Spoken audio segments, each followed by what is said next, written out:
Jai Shri Mataji. Very good morning to all brothers and sisters from the global SAHAJ family. A very warm welcome to today's morning meditation. Let us all very humbly bow down to Shri Mataji. Raise our Kundalini and take Bandhan.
Let's keep our right hand on our heart.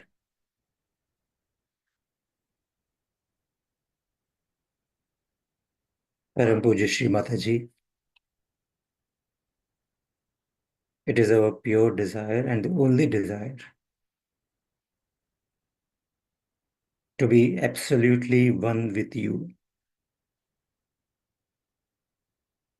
to be completely surrendered to you,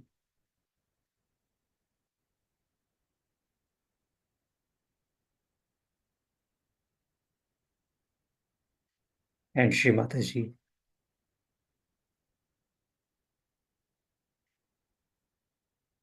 It is only with your divine grace and blessings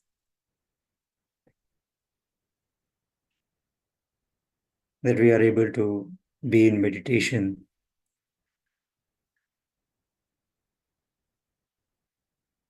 and feel our oneness with you.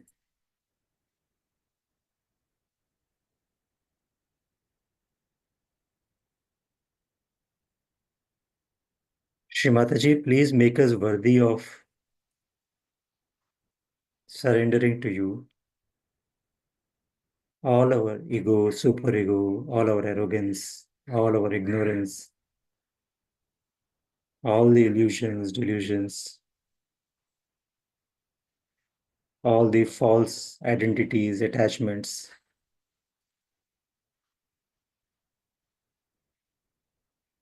That Shrimataji, we are completely dissolved into you.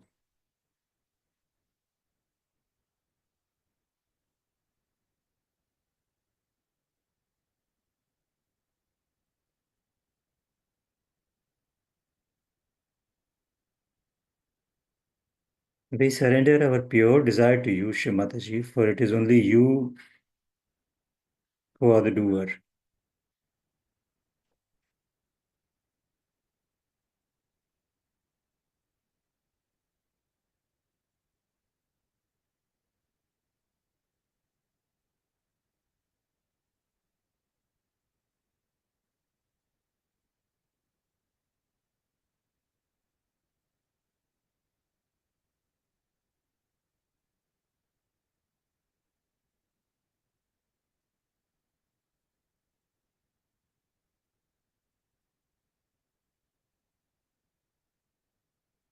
Shrimataji, it is only because of your compassion that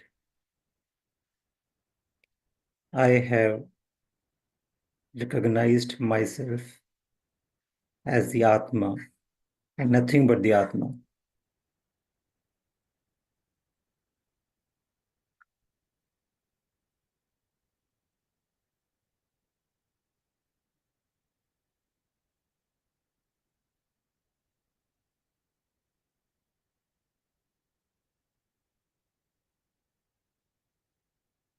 Shrimataji, please establish us in this knowledge of the Atma.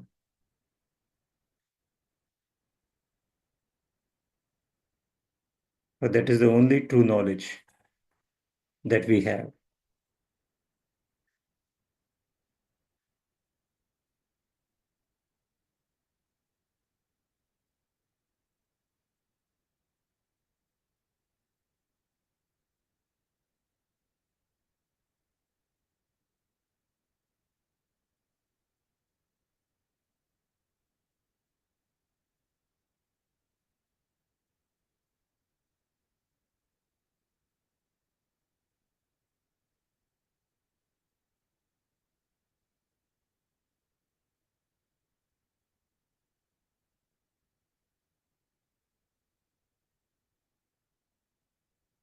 Please allow us to surrender completely, Shrimataji. All these thoughts, all the distractions, be completely surrendered.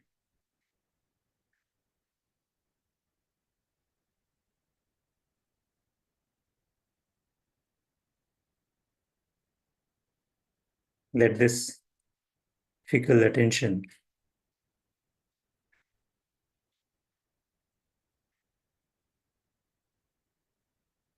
be completely attached only to you, Shrimataji.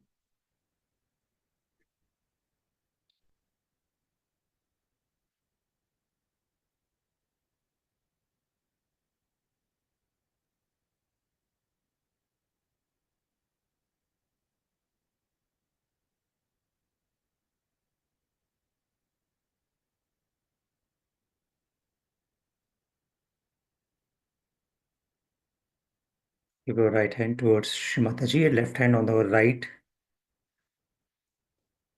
Swadhisthana.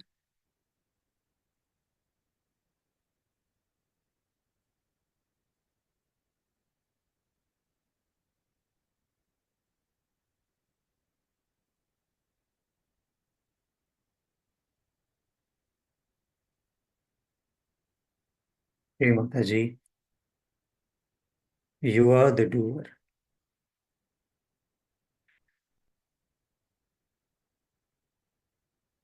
Please establish me in complete humility in this knowledge that I am nothing but the Atma I'm a small particle, like a drop in the ocean.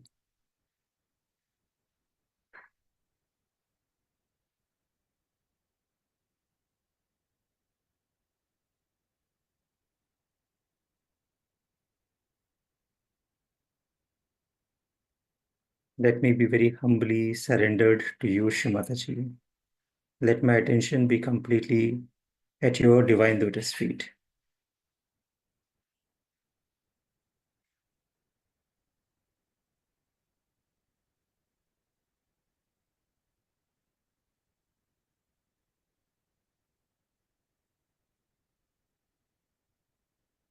Shrimataji, the only thing that matters to me is you and my oneness with you.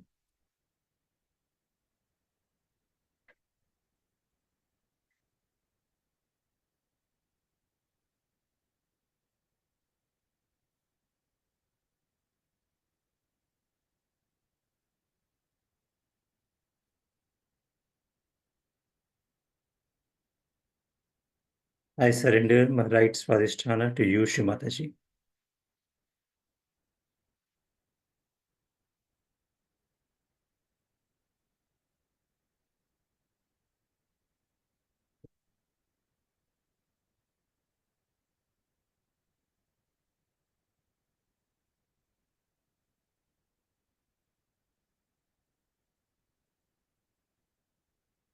In our Agya Chakra,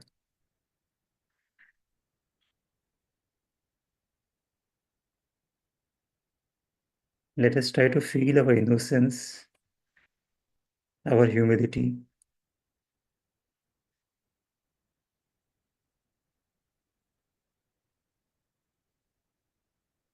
as we relax in our Agya Chakra.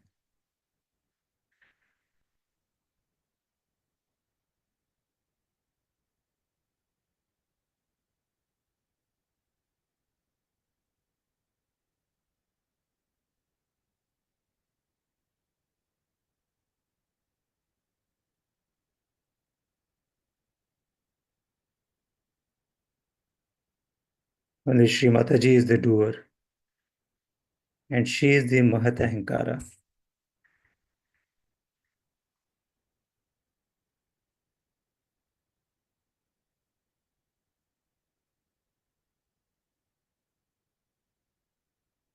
May this ego and superego be surrendered to you, Shri Mataji.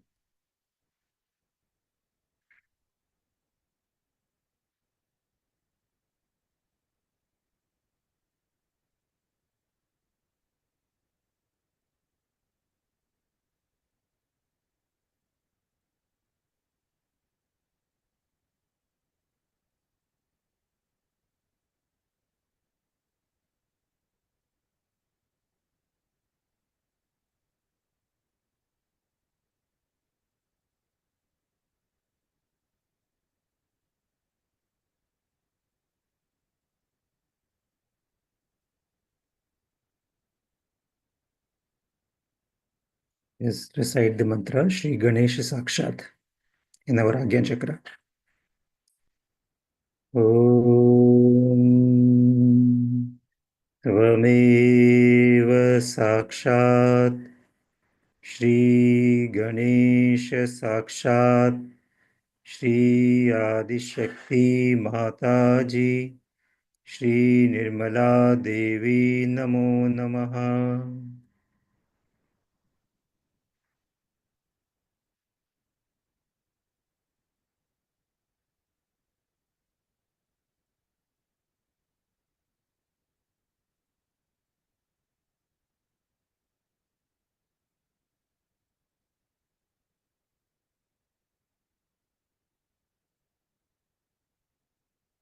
Hey Mataji, let me be established in complete silence, thoughtlessness.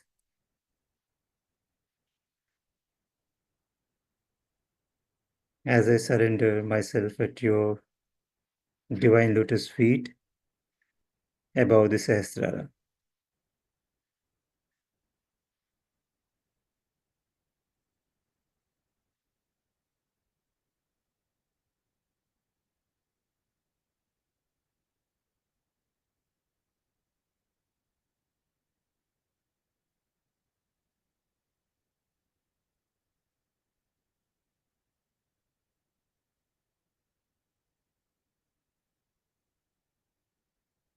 May all the reactions, the ego, be surrendered.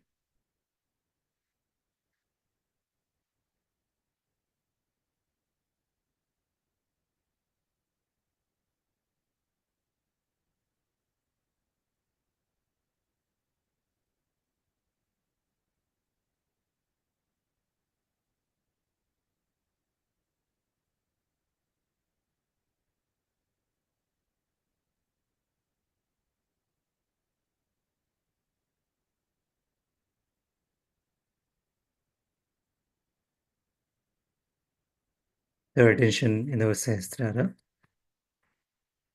Let us now listen to Shri Mataji's divine talk.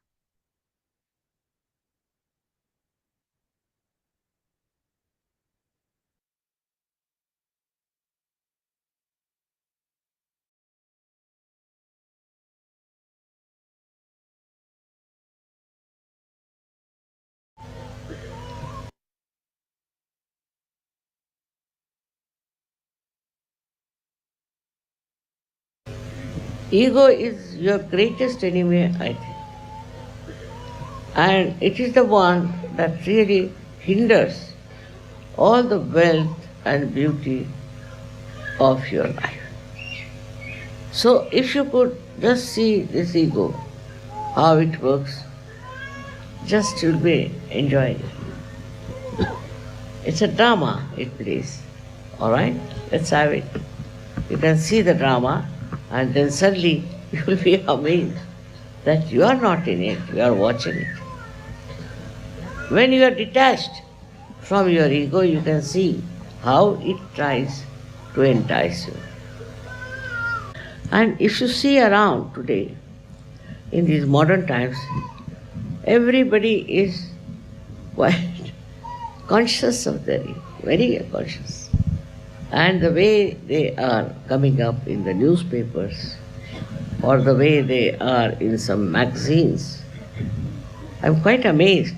I would feel shy to be there because it's so much of expression of your ego, nothing else. All kinds of things they start. They have competition of ego, lots of competition. Like they have a beauty competition, then they have another competition for Mr.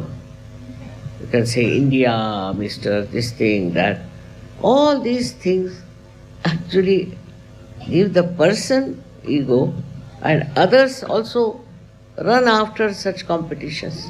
They think, why am I not? I should be like that.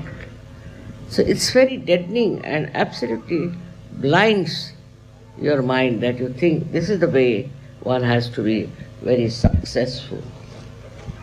This success lasts for how long? It perishes in no time.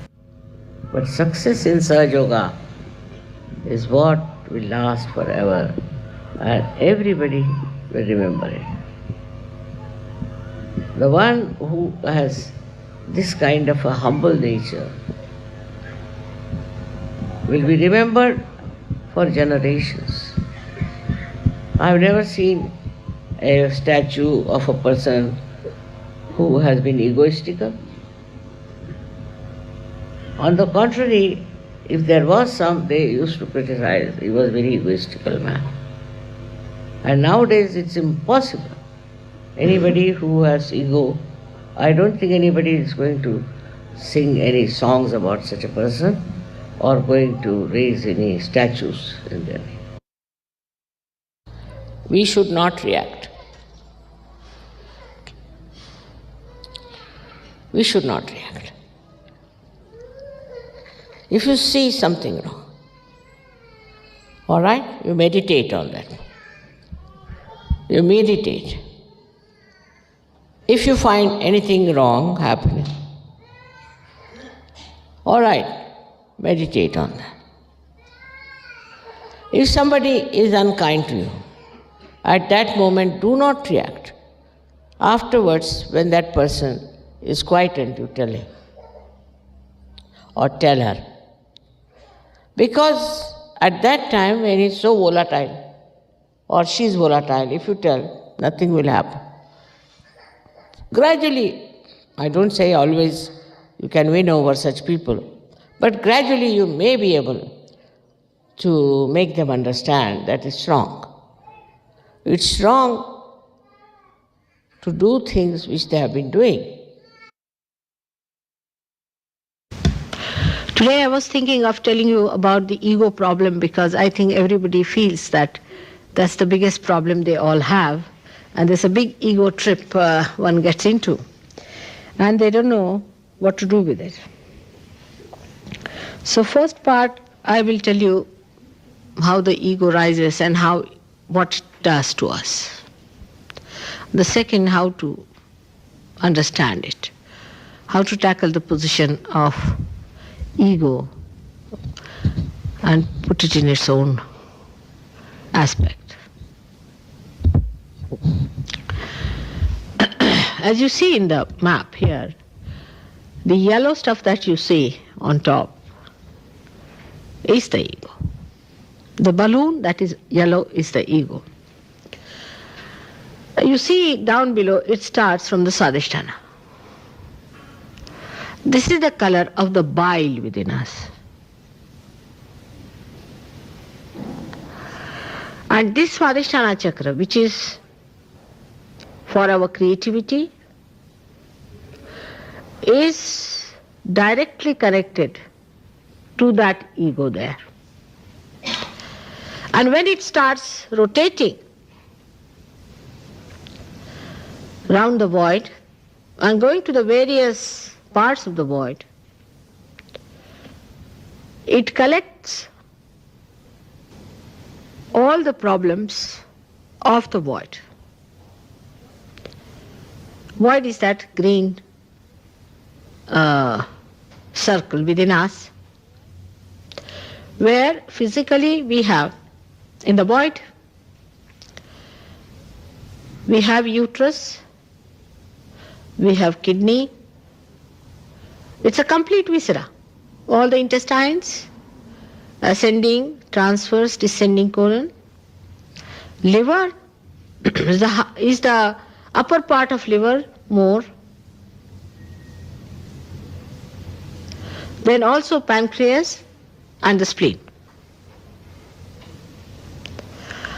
So all the problems of these organs are collected by this chakra, which moves. It comes out of the Nabhi chakra and moves round and round and round and collects all the problems. It nourishes, gives power, the vital power to these organs, and also it generates necessary power for our creative action. It also collects the fat cells of the void, convert it into the proper cells for the brain, for its use, for the grey matter. All this work it has to do one chakra. It manifests aortic plexus outside. On the physical level, we call it as an aortic plexus, and it has got 6 subplexuses which look after all these organs. This is meant for our action. When we go into action, this chakra starts working. By the first power, which is on the left hand side, we desire. But by the second one, we go into action, and it's called as Kriya Shakti.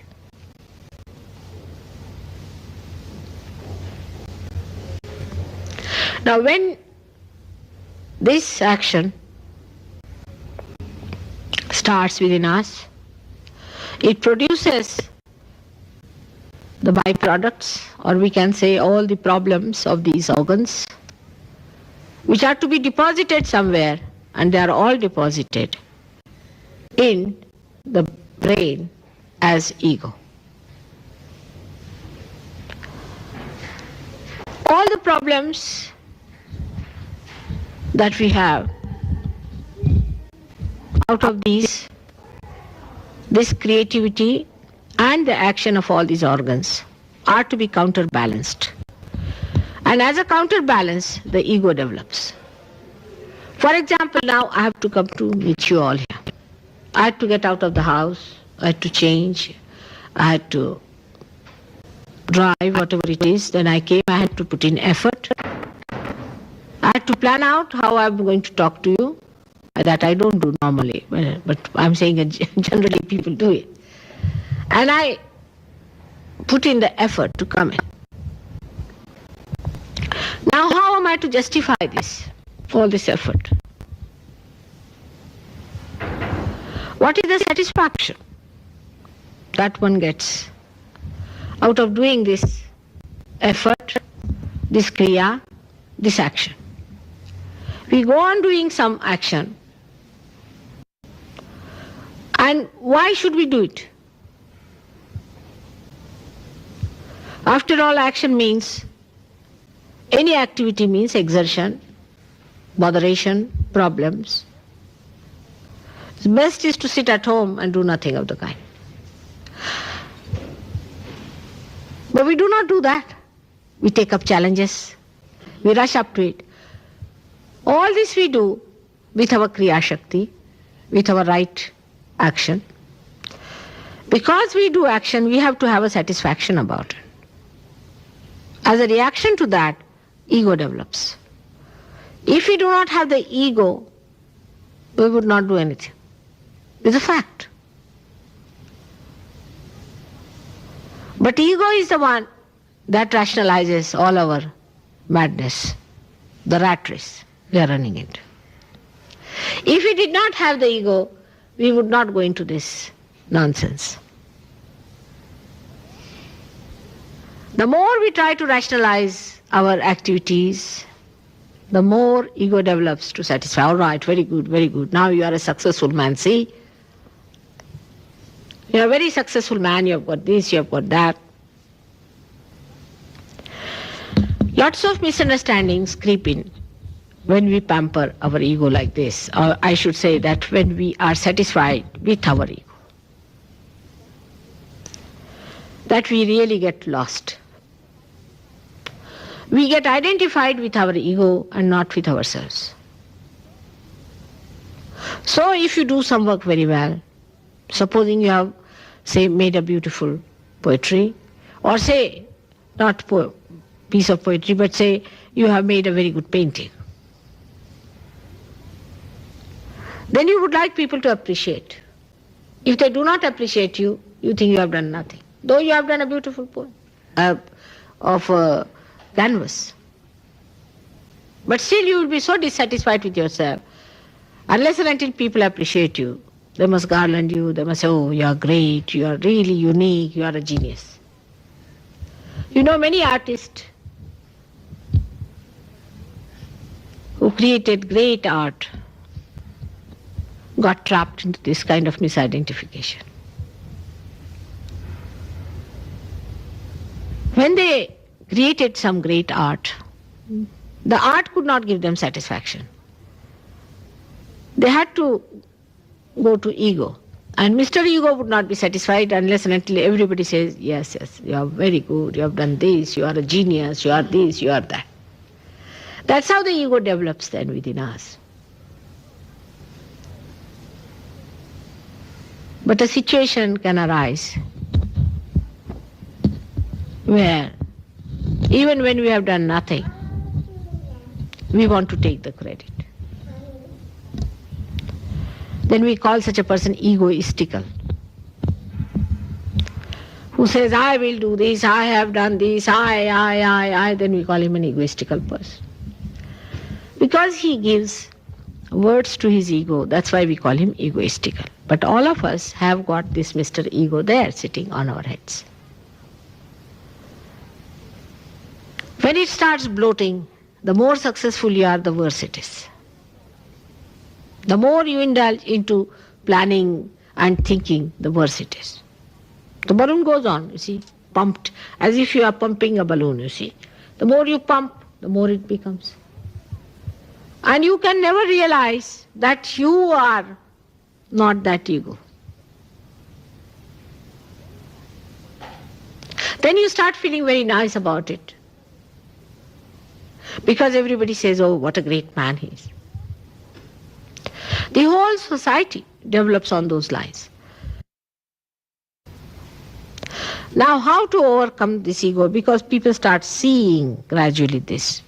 It happens. They start seeing Mr. Ego, oh, very great. He's coming up, giving me ideas, all right. You feel sometimes very depressed with the idea that this is Mr. Ego I was identified with. All right, you see your ego. Then when you see your ego, then what do you do with it? Or if somebody says, better watch your ego, then what happens? You start fighting it. You say, no, I will not say anything. I'll just keep quiet. Let them say anything, whatever they like. Then you become another type. You become a person who is suffering from superego. So you are left with desires but do not act. When you say that let others aggress me, I am not going to aggress anyone, I'll be very careful about not aggression. But by this kind of a thing, what happens? That when you raise the left side which goes up and the right hand side, superego, it presses the ego down, but again is bounced back, and there's a kind of a bouncing going on. By this behavior, when you fight your ego, the ego sits on your head much more. The more you try to fight ego, it sits on your head. You are not to fight it. Supposing you take a balloon and start hitting it, it will hit you back further. Go on hitting it, it will go on hitting. Now, which is the way to deflate this ego? How do we deflate a balloon? In the same manner. Take a pin and give it a prick. You just look at yourself, say, all right, Mr. So and so. Now, how do you do? And you laugh at yourself. You said, oh, you were very unhappy, you see, when you saw that you were not praised very much. All right. Now have a pin from me. And that's how you deflate it. By seeing it, by all the time making fun of it yourself and piercing a pin into it. Not by deflating. In the way people say that you deflate the whole thing by pushing it down or by killing it. But actually just making a hole in it. In the same way, if you start looking at yourself and make fun. Human beings only know very well how to make fun of themselves. No animals know that.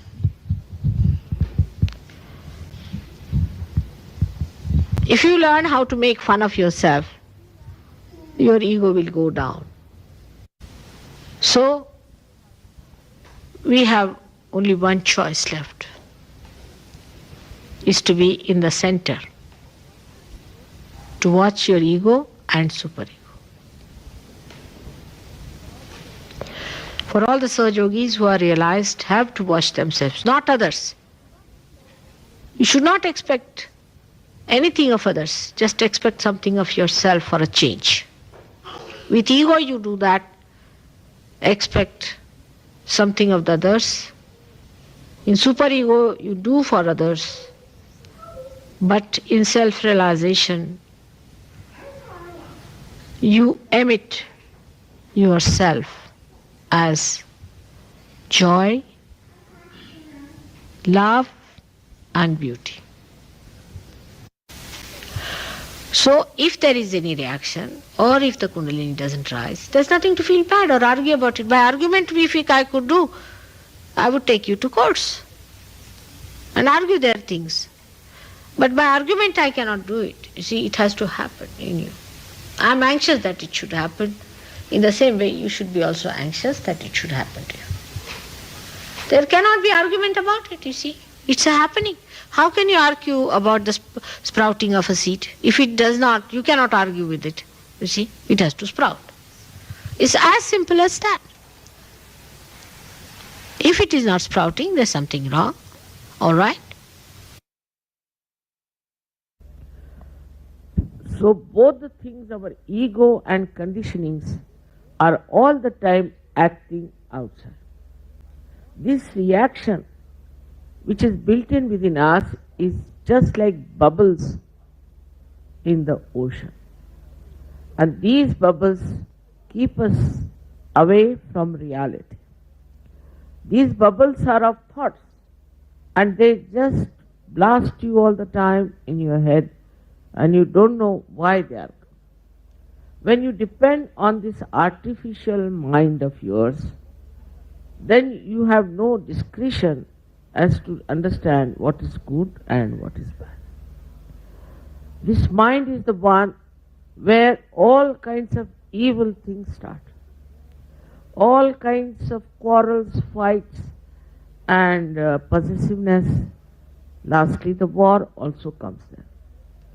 It is in this mind only, which is nothing but a myth, all these concrete, destructive ideas somehow or other come up, and then they start growing and growing. Naturally, action has a reaction. This reaction itself is a wrong idea, and this reaction should be just dissolved into the feeling of pure love, the ocean of compassion. So with the great feeling of love and compassion, we can do it. We all can do it and can work it out. It's the love. You are working for love. Such an ocean of love is within you. How can you do without? And this has to work out at every level, whether it is your family, whether it is your city, whether it is your country, or the whole world. So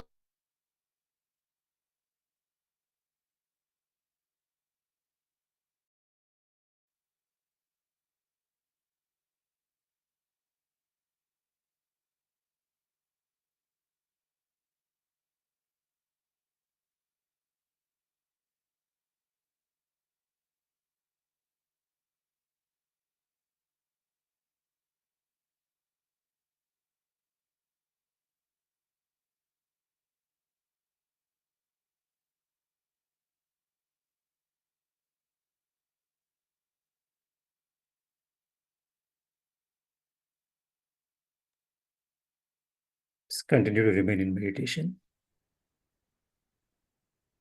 Completely surrendered at Shri Mataji's divine lotus feet in our Sahasrara.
Param Pujya Shri Mataji.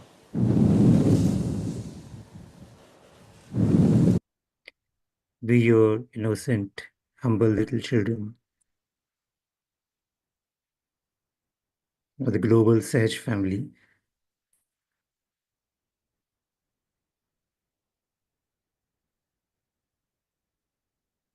With your complete heart, pray to you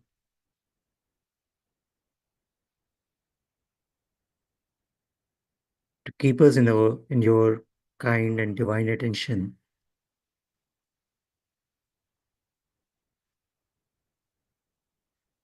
to continue to shower all your blessings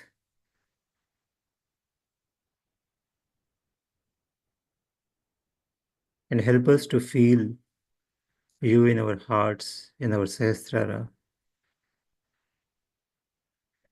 every moment.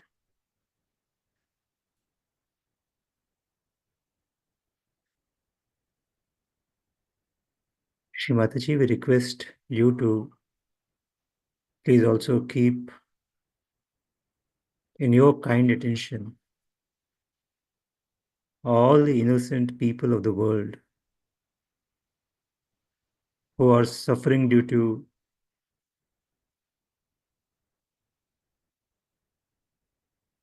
all the human atrocities, wars, terrorism, and all the other evils, and also because of all the natural disasters.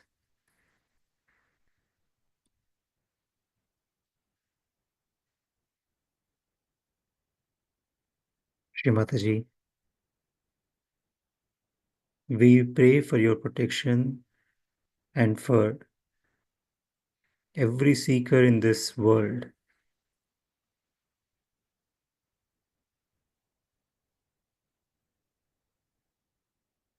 getting the self-realization, recognizing you, Shri Mataji, as the Adi Shakti, and establishing themselves into the world Sahaj Sangha.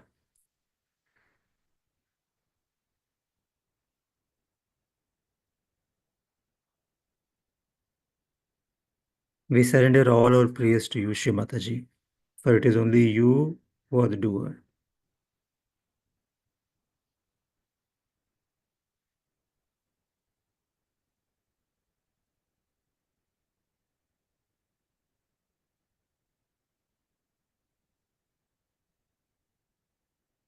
Let us all now raise our Kundalini and take Bandhan.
Jai Shri Mataji, and a very happy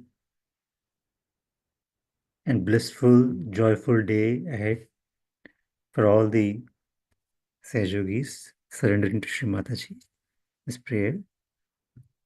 Thank you very much for joining today morning's meditation session. Jai Shri Mataji.